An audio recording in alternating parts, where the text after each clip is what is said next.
교훈의 목적 라는 제목으로 하나의 말씀 증거하겠습니다. 우리가 어떤 방법을 찾는다고 할 때 방법 어떻게 해야 되느냐, 그 방법을 찾는 원리 가운데 하나가 무엇인가 하면 what 무엇, 그리고 why 왜 라고 하는 이러한 질문을 반복적으로 던질 때 우리가 방법을 찾아낼 확률이 많이 있습니다. 학생들 공부하는데 왜 공부해야 되는지를 모르면 흥미가 없습니다. 그냥 시키니까 하고, 학원 가라니까 가고, 뭐 해야 된다니까 하고, 이런 건데 왜 해야 되는가? 그 왜를 모르는 거예요. why를. 근데 그런 학생들에게 왜 공부를 해야 되는지를 알게 되면, 알려주거나 또 본인이 그걸 알게 되면 이제 내가 해야 되겠구나, 무엇을 해야 되겠다, 그걸 안다는 겁니다.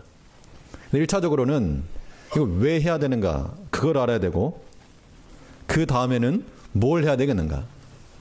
이제 아이들 가운데도 공부는 해야 되겠는데, 그건 알겠는데 뭘 어디서부터 해야 될지 모르는 아이들도 굉장히 많습니다. 뭘 해야 되나 도대체. 그러니까 뭘 해야 되는지를 모르기 때문에 어떻게 할지도 모르는 겁니다. 그러므로 우리가 무엇인가의 방법을 찾으려고 그러면 이것의 목적이 무엇인가, 또 무엇을 하려고 하는가, 우리가 그러한 질문만 정확히 던져도 어떻게 행할 것인가 라고 하는 그 방법을 공부할 수 있게 되는 겁니다. 우리 믿는 일도 마찬가지예요. 믿는 일도 마찬가지로 학생들이 내가 왜 공부해야 되지? 이거 모르고 학교 다니고 학원 다니고 그런 것처럼 이 믿음의 일도 마찬가지입니다. 그 목적에 대해서 우리가 정확히 알지 못한 채 그냥 교회 생활하는 겁니다. 교회 가고 여러 가지 일도 하고 내일은 체육대회도 하고 그렇게 하는데, 우리의 정작 중요한 것은 무엇인가 하면 왜 하는가, 왜, 그 목적을 명확히 하는 걸 중요합니다. 여기서 목적이라고 하는 것은 인간적 지식으로서가 아니라 믿음에 의한 깨달음이 있어야 되는 겁니다. 특히 신앙적 영역에 있어서는 우리가 몰라서 못하는 게 아니죠. 몰라서 못하는 것이 아니라 우리가 깨닫고 나서 우리가 그것을 힘있게 추구해 나가야 되는 겁니다. 그러면 우리가 이 주의 교훈을 받는 궁극적인 목적과 이유가 무엇인가, 이런 것들도 우리가 생각해야 됩니다. 하나님께서 우리에게 성경을 주셔서 또 모든 은혜의 수단을 통해서 우리로 하여금 배우게 하시는데, 이 모든 교훈의 궁극적 목적이 무엇인가, 무엇을 위해서 우리가 그것을 배우고 익혀야 되는가, 오늘 본 말씀을 통해서 살펴가겠습니다. 먼저 첫째는 이 주의 교훈을 통해서 하나님께서는 우리가 말씀이 충만한 자가 되기를 원하신다는 겁니다. 그러므로 우리가 주의 교훈을 듣거나 받을 때 우리 안에 하나님 말씀이 충만한 자가 되기를 염두에 두고, 또한 그런 목적을 가지고 우리가 하나님을 섬겨야 됩니다. 우리를 살리는 길이 어디 있는가? 우리를 살리는 길이 하나님 말씀이 있죠. 근데 그냥 말씀이 아니고 여기에는 한 가지 덧붙여서 바른 말씀이 필요한 건 바른 말씀. 특히 디모데전서에서 여러 가지를 교훈하고 있는데 그 가운데 하나가 바른 말씀을 분별하라. 바른 말씀을 분별하라. 이것이 하나의 교훈입니다. 만일 우리 가운데 이 바른 말씀이 가득하고 풍성해지고 있다면 우리가 신앙생활 제대로 하고 있는 겁니다. 근데 이건 시간이 지나도 하나님의 말씀이 풍요로워지지 못하고 도리어 궁핍해지고 흉년. 말씀에 풍년이 되어서 우리 마음이 즐겁고 기쁘고 영혼이 즐거워야 되겠는데 전혀 그렇지 않다는 겁니다. 예전 그 전도서를 했을 때 어떤 청년 하나가 했던 말이 여전히 기억에 남는데, 예배를 드려도 마음이 와닿지 않는다. 굉장히 저는 심각하게 생각했습니다. 아니 하나님의 말씀을 전함에도 불구하고 마음이 와닿지 않는다. 그러면 이건 무슨 듣는 사람이 문제거나 전하는 것에 문제가 있을 터인데, 우리가 만일 그런 상황이 있다면 혹시 여기 가운데도 아유 뭐 말씀을 들어도 들어오지도 않는다, 뭐 감동도 없다, 참 못 알아먹겠다, 이런 마음이 들면 그건 정말 피차가나 서로 슬픈 일입니다. 슬픈 일. 그러니까 일단 우리가 다 겸손한 마음을 가지고, 하나님은 겸손한 자에게 은혜 준다 그랬으니까 겸손한 마음을 일단 가질 것이요, 또 긍휼히 여겨서 은혜 달라고 구하면 하나님께 반드시 은혜를 주실 겁니다. 우리는 주의 말씀을 들을 때마다 이 말씀이 우리 안에서 가득히 차서 풍요로워질 수 있도록 말씀에 충만한 자가 되는 것이 하나님께서 우리를 교훈하시는 목적이므로, 우리는 듣고 익힐 때마다 이 충만한 말씀을 가지고 우리가 살고 또 주변의 약한 자들을 살려낼 수 있어야 됩니다. 특별히 오늘 본문에서 바울 사도가 디모데에게 편지를 하면서 특별한 사명을 줬습니다. 그래서 내가 너를 에베소에 지금 떨어뜨려 놨다. 에베소에다가 디모데를 놔둔 그 이유가 무엇인가에 대해서 말하고 있는데, 우리 3절 말씀을 보시면 3절에서 내가 마게도냐로 갈 때에 너를 권하여 에베소에 머물란 것은 어떤 사람들을 명하여 다른 교훈을 가르치지 말며, 여기 또 다른 교훈이라고 하는 말이 나왔습니다. 다른 교훈. 다른 교훈이라고 하는 말은 아무튼 뭔가 교훈이 있긴 있다는 겁니다. 그 에베소 지역에서 바울과 그 일행이 없을 때 아마 다른 교사들이 들어와가지고 가르쳤는데, 그 교훈이 바울과 이 성경적 교훈이 아닌 다른 교훈이었다, 그 이야기입니다. 그러면 그 당시 에베소 지역에 있었던 교회에 매 안식일마다 혹은 안식일 다음 날마다 회집이 있었고 하나님의 말씀을 전파가 있었고 했지만, 이 바른 교훈이 아닌 다른 교훈이 들어왔기 때문에 이게 문제였다는 겁니다. 이 다른 교훈이라고 하는 것은 많이 들으면 들을수록 풍요로워지지 못하고 도리어 피폐해지는 겁니다. 우리가 지금 바른 것과 다른 것을 어떻게 구별할 것인가? 여기 성도님들은 그러면 하나님의 말씀이, 이 말씀이 바른 말씀인지 아닌지 어떻게 구별하시겠습니까? 뭐 목사가 그렇다니까 그런가 보다. 물론 그것이 1차적으로는 좋은 마음이긴 하지만, 그러나 성경적 측면에서 진리를 강구하는 자들의 태도는 아닙니다. 하나님의 말씀을 듣고 정말로 그러한가? 날마다 성경을 상고했다 그랬는데, 하나님의 말씀을 들으시면서 이거 가지고 비난하고 비판하려고 하지 마시고, 아 정말 참으로 그러한가? 그 말씀을 듣고 그 말씀을 우리가 깨달아 알아야 됩니다. 하나님의 말씀에 대해서 우리가 자주 접하고 많이 접할 때, 그때 구별이 가능합니다. 이거는 굳이 성경 말씀만이 아니라 다른 것도 마찬가지입니다. 우리 눈에 볼 때는 이게 그거 같고 그게 저 같은데, 그것을 많이 접해서 아는 사람은, 흔히 뭐 전문가 같은 사람들은 딱 보면 곤란해져. 물고기도 이거나 그거나 다 똑같아 보여도 전문적으로 다룬 사람은 딱 모양만 봐도 색깔만 봐도 구별 가능하다는 겁니다. 우리 하나님 말씀 들었을 때, 아 이것이 참으로 바른 말씀인가, 바른 교훈인가, 아니면 그렇지 못한가, 이런 것도 우리가 구별해야 됩니다. 구별하는 것은 말 그대로 판단하고 평가하고 정지하기 위함이 아니라, 우리가 말 그대로 하나님의 바른 말씀을 받기 위해서 분별력을 키우자는 겁니다.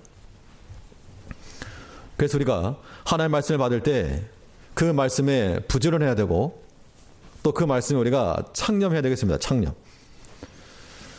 하나님의 말씀을 들어도 이게 기억이 안 남아있죠. 말씀을 들어도 기억이 남지 않습니다. 시간이 지나면 지날수록 점점 나이가 들어가면 들어갈수록 기억력도 떨어지고 잘 그렇다는 겁니다. 그렇게 말씀하신 분들이 가끔 계십니다. 아, 들은 말씀이 하나도 기억 안 난다고. 괜찮다고. 저도 기억 안 난다고. 말해도 말하는 사람도 모르고 듣는 사람도 모르고. 근데 우리가 들은 당시에 기억을 하셔야 되는데, 근데 중요한 거는 그 말씀을 기억하려고 우리가 부지런함을 보여야 됩니다. 그게 이제 말씀에 대한 창념인 거죠. 그렇지 않으면 어떤 일이 벌어지는가 하면 그냥 하나님의 말씀이 다 떨어져 나가는 겁니다. 그 좋은 음식을 만들었는데, 좋은 음식 뭐가 있을까요? 좋은 음식. 아무튼 비싼 한우를 하나 사가지고, 아무튼 사고를 구워가지고 이거 먹으라고. 100%다 이거. 100%다. 이거 식으면 그냥 무기 될 만큼 아주 100%다. 근데 그거를 안 먹고 그냥 콜라당 버린다 그러면 그 속마음이 상하죠. 이거 좀 맛있게 먹으라고 줬으면 맛있게 먹어야 되겠는데 그냥 한 숟가락 먹고 휘딱 버려버리면 그 만든 사람이 속상한 겁니다.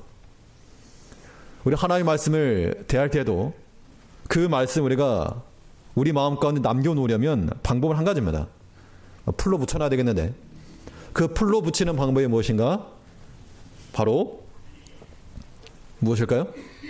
하나님의 말씀을 우리가 잊어버리지 않고 이것이 오랫동안 우리 마음에 남아있으려면 어떻게 되겠는가? 어떤 분들은 노트에 쓰기도 하시고 또 더 중요한 것은 무엇인가 하면 하나님의 말씀 묵상하는 겁니다. 계속 반복적으로 들었던 말씀을 묵상하는 거, 이것이 우리에게 있어서 가장 중요한 신앙생활이요. 또 우리 기도하실 때도 마찬가지입니다. 기도하실 때 무슨 기도를 해야 되는가? 하나님의 말씀 근거에서 기도하는 겁니다. 약속 말씀 붙들고 기도하는 거죠.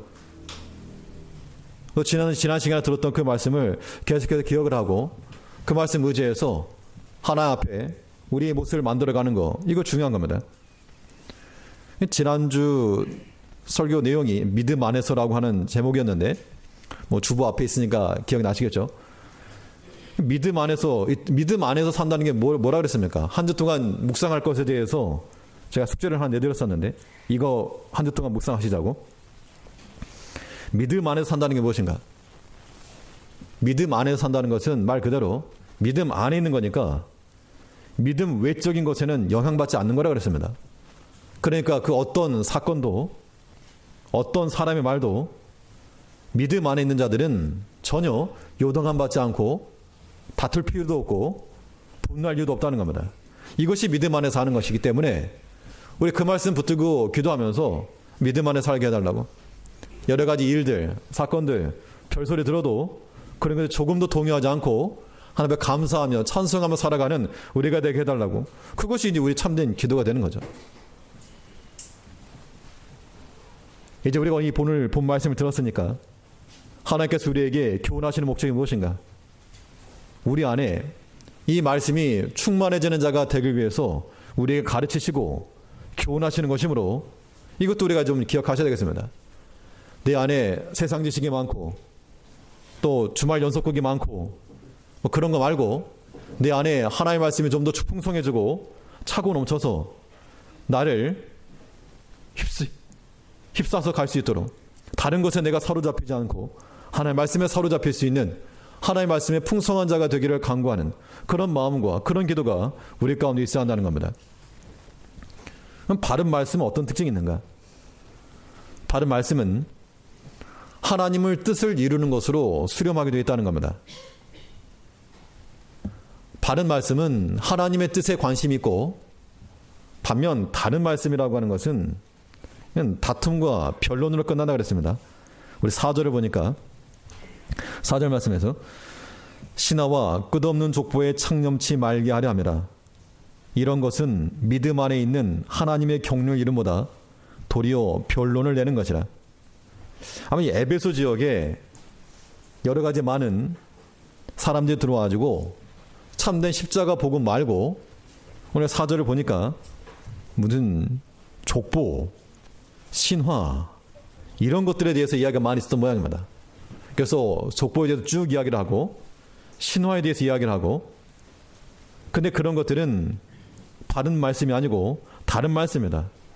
변론과 다툼으로 끝나는 거 그거 추구하지 말고 하나님의 구원의 뜻과 하나님의 경륜을 이루는, 하나님의 뜻을 이루는 그러한 말씀을 들어라, 그걸 말하고 있습니다. 우리가 하나님의 뜻을 성취하고 또 우리의 구원을 이루어가는 그런 말씀이 아닌 것은 아무리 열변을 토하며 말해도 헛된 말에 불과한 거. 6절을 보니까 사람들이 이에 벗어나 헛된 말에 빠져 율법의 선생이 되려 하나 자기의 말하는 것이나 자기의 확증하는 것도 깨닫지 못하는도다. 그러니까 사람들이 똑똑하다고 열심히 말했다는 겁니다. 이것이 옳다. 근데 실상은 잘 알지 못하고 그렇게 말한 겁니다. 우리가 교회 내에서 어떤 이야기를 할 때도 마찬가지로 이것이 하나님의 뜻을 이루는 우리의 구원을 이루어가는 말이라 그러면 이거는 가하지만 그렇지 않고 변론과 다툼으로 끝나는 것이면 굳이 이어갈 필요가 없는 그 멈춰야 됩니다.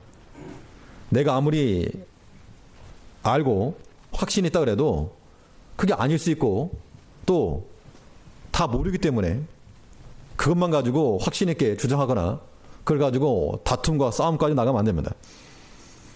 예전에 어떤 사람이 교회에서 성경 공부를 하다가 예수님의 제자들에 대해서 배웠답니다. 그래서 나 예수님 12제자에 대해서 배웠다. 제자에 대해서 배웠다. 그러니까 그러면 12명 다 하냐고.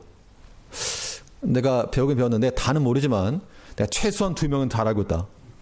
누구냐 그랬더니 왜 그거 있잖냐고. 다윗과 골리앗.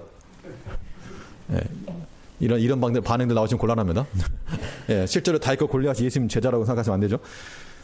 그러니까 자기는 안다고 확신 있게 말했는데 그게 이제 잘못된 말이었습니다. 우리가 구원을 이루어가는 하나님의 구원을 이루어가는 그런 말 아닌 것들은 다 무슨 소리인가? 이런 것들은 여기 성경이 말한 대로 헛된 말을 다른 말로 하면 헛소리죠, 헛소리. 헛소리라고도 하기도 하고 뻘소리라고도 하기도 하고. 그러니까 우리는 하나님의 바른 말씀을 듣고 그 말씀이 우리 안에 충만해지기까지 바로 깨달아 알아야 되겠습니다. 그럼 주의 말씀을 바로 깨달아야 될 이유가 무엇인가? 그 말씀 안에 비밀이 들어있는데 그 비밀을 뭐라 그랬는가 하면 하나님의 경륜이라 그랬습니다. 우리 4절 다시 보시면 4절 하반절에 보니까 이런 것은 믿음 안에 있는 하나님의 경륜을 이룸보다. 바른 말씀 가운데서는 하나님의 경륜이 나타난다 그 얘기인데 이 경륜이 무엇인가? 이 경륜이라 함은 이 천하를 다스리시는 하나님의 경영 혹은 관리 이런 의미가 되는 겁니다. 그러니까 어떤 매장에서 그 매장을 다스리는 지배인과 같은 그런 역할인 거죠. 그 때문에 이 시스템이 어떻게 돌아가야 되고 언제 문을 열고 닫고 언제 나가고 들어오고 그 모든 계획들이 다 그 관리자에게 속해 있다는 겁니다. 이 하나님의 경륜이 어디 있는가? 바로 그 말씀 안에 하나님의 경륜이 들어있으므로 우리가 바른 말씀을 믿음으로 잘 받으면 하나님의 행하시고자 하시는 그 일들을 우리가 깨달아 알고 그 일에 쓰임받는다는 겁니다. 그래서 말씀에 충만한 자들은 하나님의 거룩한 뜻을 이뤄나갈 수가 있고 이것이 우리의 삶의 목적이 되어야 됩니다. 무엇에다가 우리의 시간을 들일 것인가? 무엇에다가 내 마음을 줄 것인가? 무엇에다가 물질을 허비할 것인가?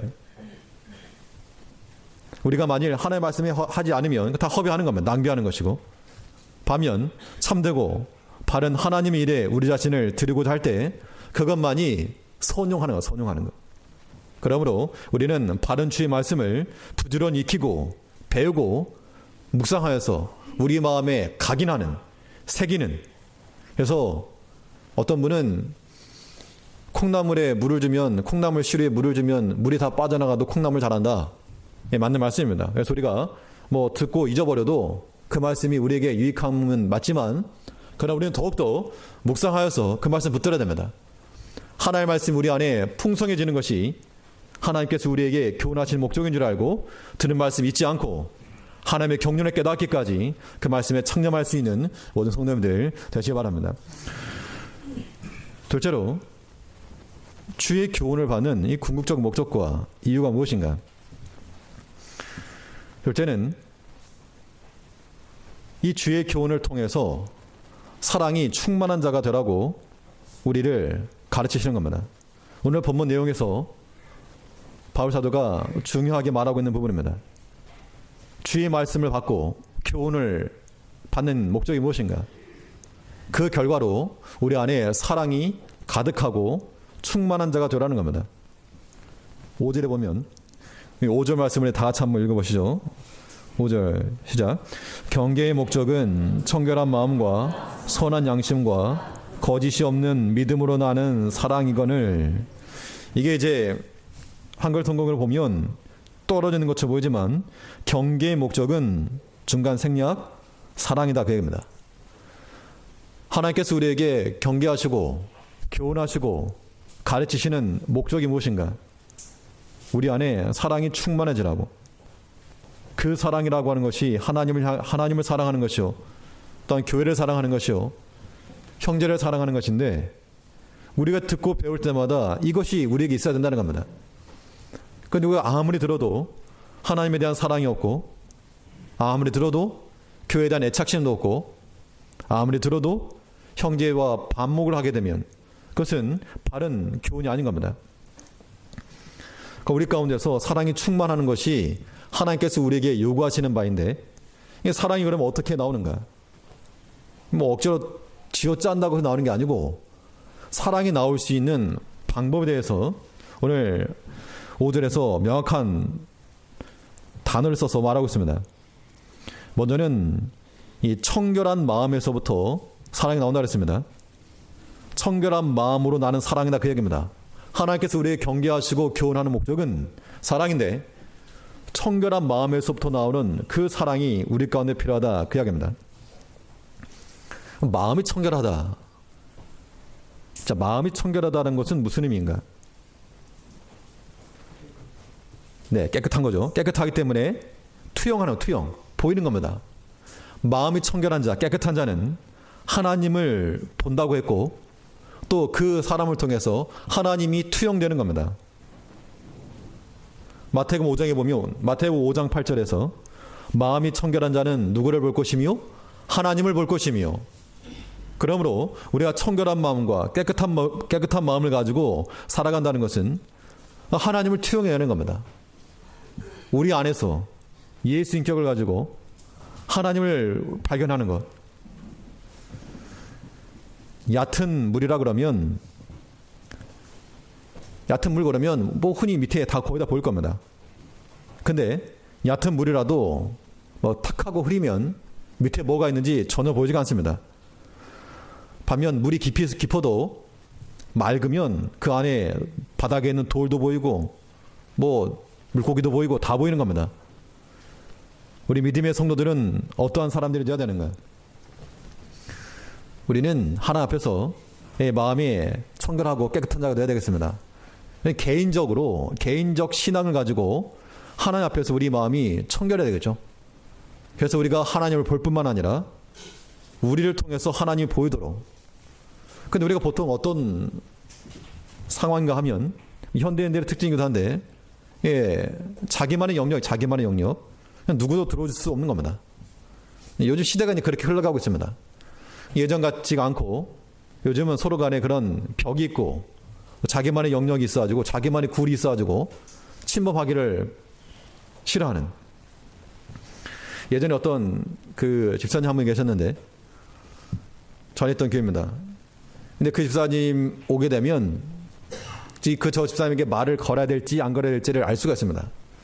올 때, 이 머리를 위로 묶고 오면 그날은 기분이 좋은 날입니다. 그때 말을 걸어도 되고, 머리를 그냥 길게 풀고 오면 그때는 말을 걸면 안 됩니다. 왜냐하면 경험상 저한테 그러더라고요. 아, 오늘은 저 말 걸면 안 된다고. 머리를 길게 하고 왔다. 또 그날은 또 표정도 굳어 있습니다. 반면 머리가 올라가 있으면 조금 미소가 있고 말도 하고. 사람이 자기만의 영역이 있어가지고, 교회 생활이라고 하는 마찬가지, 신앙생활도 마찬가지로 자기가 주도하는 겁니다. 하나님이고 뭐가 없는 거죠. 내가 우선이고 내 이분이 먼저고 내 상황과 내 형편이 먼저고. 근데 이것은 우리가 추구할 바가 못 되는 겁니다. 우리는 언제나 청결한 물과 깨끗한 물과 같이 언제나 우리 안에 하나님이 보일 수 있도록 우리 그런 신앙 인격이 되자는 겁니다. 다 그렇지 못하지만, 물론 우리가 인간관계에서는, 사람 관계에서는 다른 사람 일을 다 알려고 그럴 필요는 없습니다. 뭐 자기도 잘 공개하지 않으면서 남의 일 알라 그러면 그거 그럴 필요가 없습니다. 그러나 성도의 교제라고 하는 것은 서로 함께 나누는 거죠. 기도할 거 있으면 같이 나누고. 그러나 이것은 좀 우리가 지혜롭게 생활하되 하나 앞에서 우리가 깨끗하고 청결한 마음을 가져가지고 이 혼탁하지 않은 다 투영된 모습을 가져야 됩니다. 그래서 하나님께서는 시편에 보면 깨끗한 자에게 자신의 깨끗함을 보이신다 그랬습니다. 또 사특한 자에게는 하나님께서 거스리신다. 그러므로 우리 마음이 흙탕물같이 어두컴컴해가지고 저 속에 뭐가 들어있는지 알지 못하는 그런 모습 말고 언제나 청결한 마음에서부터 나오는 참된 사랑을 가지고 그 사랑이 우리 가운데 충만할 수 있도록 우리 모든 마음속에 있는 더러운 것들 다 끄집어내야 되겠습니다. 또 이 사랑이라고 하는 것이 어떻게 나오는가? 어디서 나오는가? 오늘 말씀 있는 것처럼 선한 양심에서부터 나오는 사랑이라고 했습니다. 경계의 목적은 선한 마음에서 나는 사랑이거늘 양심이라고 하는 것은 우리 안에서 죄를 책망합니다. 양심이 그래서 양심이 있다는 얘기, 양심이 살아있다는 얘기는 죄에 대한 지적을 받는 겁니다. 또 양심이 하는 역할이 크게 두 가지인데 하나는 죄를 책망하고 또 하나는 이 성령의 증거하는 역할을 하는 겁니다. 그러니까 우리가 어떤 일을 행할 때 이거 죄가 생각난다. 이거 죄책이 든다. 그 양심이 작동하고 있는 겁니다. 또 한편으로 하나님께서 내게 감동 주셨다. 하나님께서 내 마음에 감동을 주신다. 그것 또한 우리의 신앙 양심이 작동하고 있는 겁니다. 그럴 때 그 양심을 따라서 행할 때 이것이 바른 신앙생활이라고 하는 겁니다. 이 양심을 선하게 사용하면 하나님을 범사에 사용할 만한 좋은 재료가 되는데 그렇지 않고 버린다는 얘기는 무슨 말인가 하면 뭐 양심을 갖다 버릴 수는 없고요. 이건 죄다. 이거 잘못되었다. 라고 하는 그 양심의 가책이나 그런 마음이 오는에도 불구하고 끝까지 그거 붙들고 나가는 거. 그게 양심 버린 거죠. 또 반면에 성령께서 우리 마음 가운데 이거 해야 된다. 혹은 이거 옳다. 그런 게 있는데 그 성령의 감동을 우리가 그냥 꺼뜨려 버리는 거. 그것 또한 양심을 버린 겁니다. 양심을 버리면 어떻게 되겠습니까?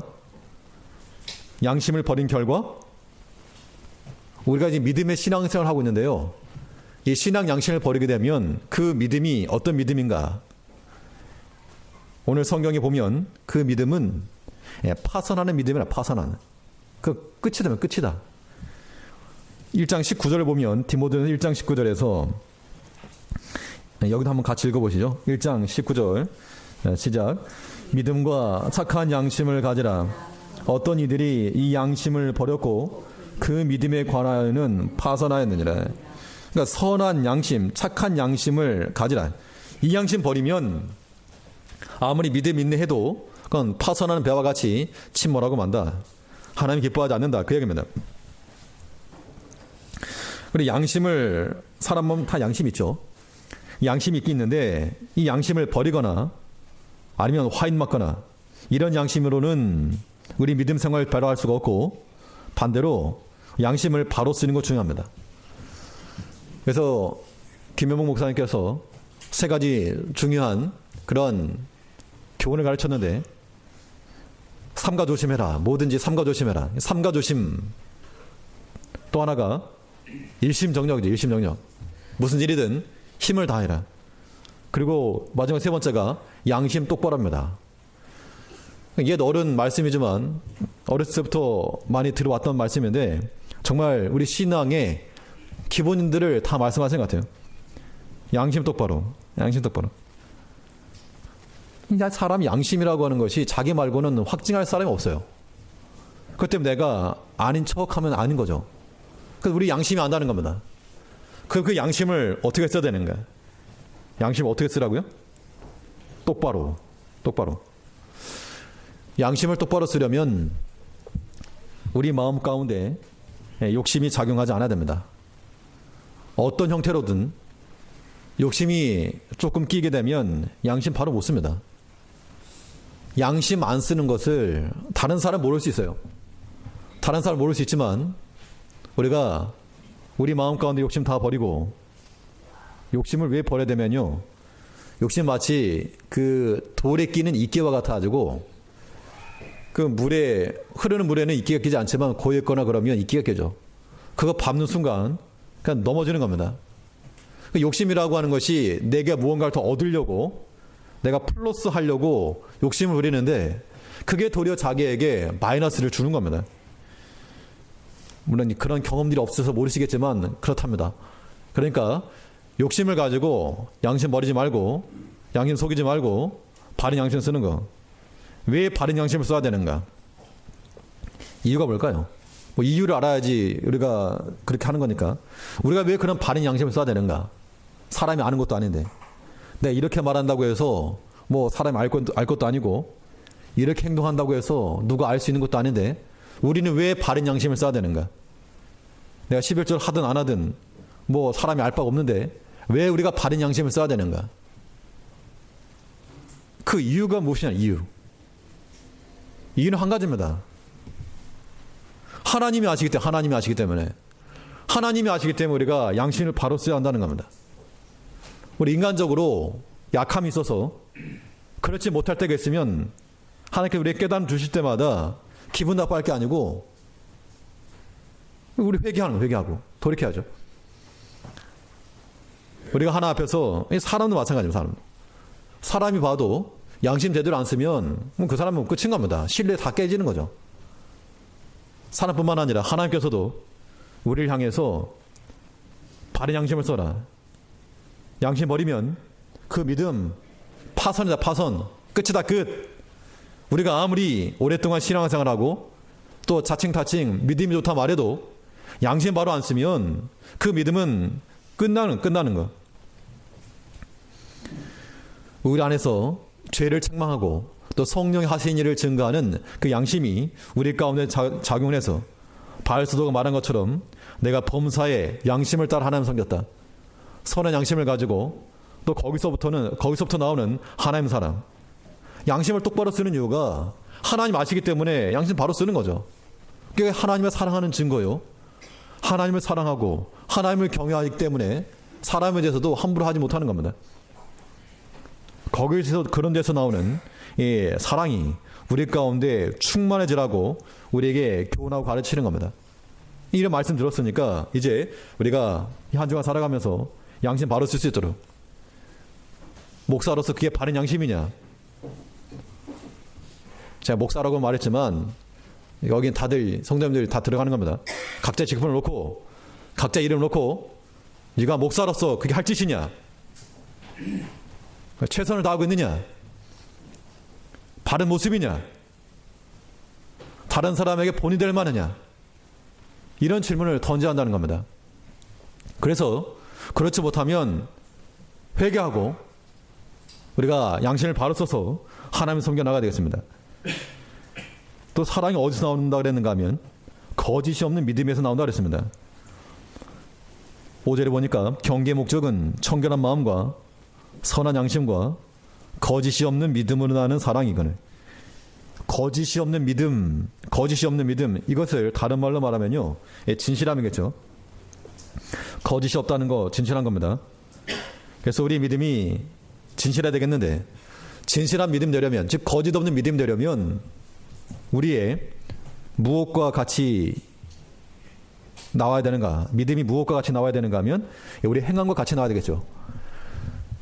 말로는 아주 그냥 대장입니다. 말로는 대장. 그런데 행함이 나오지 않으면 그것은 거짓의 믿음. 우리가 거룩해야 된다. 경건해야 된다. 거룩과 경건의 믿음은 있지만 거룩과 경건의 행실이 없으면 그 믿음이 거짓된 믿음이라는 겁니다. 오늘 대부분 다 이렇다는 겁니다. 우리 자신의 이런 모습들을 찾아서 회개해야 되겠습니다. 누가 그런 모습을 가지고 있는가? 손가락으로 한번 가르쳐 볼까요? 누가 그러고 있는지? 예, 손가락으로 저를 가르쳐 보세요. 너라고 이렇게.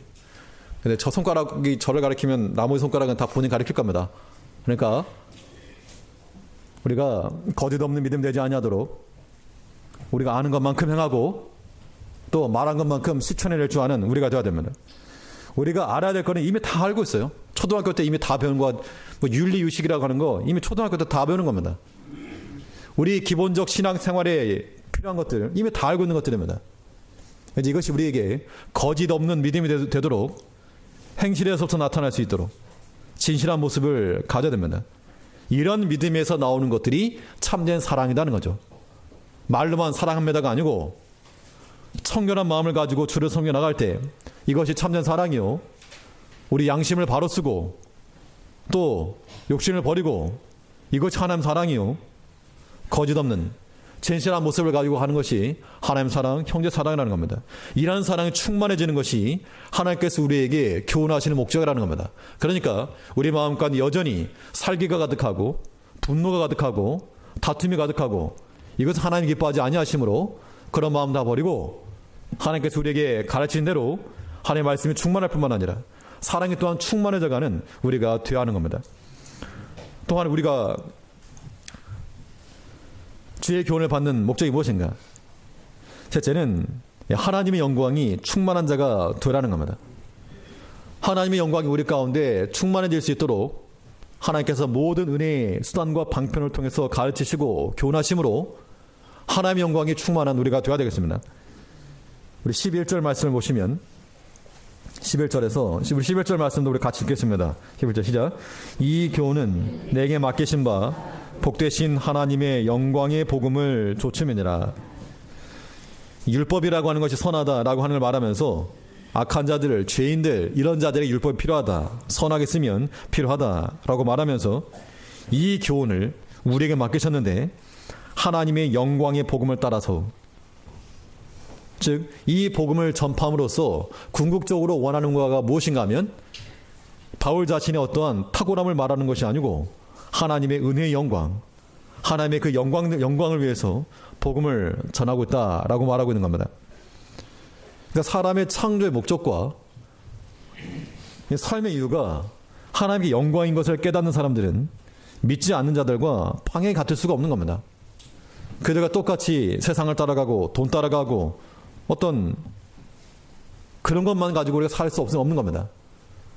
성경 밝히 말하기를 우리가 먹든지 마시든지 무슨 일을 하든지 다 하나님의 영광을 위하여 하라 그랬습니다.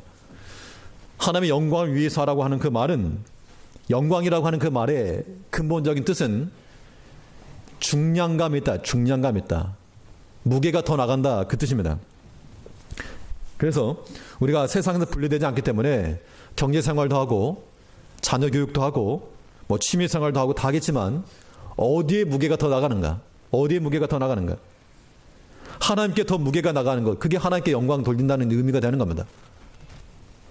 그러므로 우리가 무슨 일을 하든지 나의 영광을 위해서 하나님을 이용해 먹으려고 하지 말고, 그러니까 보통 신앙생활을 하면서 믿음 가운데 들어가게 되면 이런 경향도 있다는 겁니다. 하나님 이용해 먹으려고 하는, 그거 버리고 도리 우리 약함과 낮아짐을 통해서 하나님께 영광이 되는 그런 삶을 살아가기를 추구하는 우리가 되어야 한다는 겁니다. 이것이 우리를 향하신, 우리에게 교훈하시는 교훈의 목적이라고 하는 겁니다. 아무쪼록 우리 가운데 하나님의 말씀이 충만해질 수 있도록 들은 말씀을 묵상하면서 기도하시고, 또 우리 안에 사랑이 충만해지도록 청결한 마음과 선한 양심과 거짓이 없는 진실한 믿음을 가지고 나갈 뿐만 아니라 하나님의 영광을 위하여서 하나님께 모든 무게를 두고 살아가는 우리 모든 성도님들 되시기를 간절히 바라겠습니다. 예, 기도하겠습니다.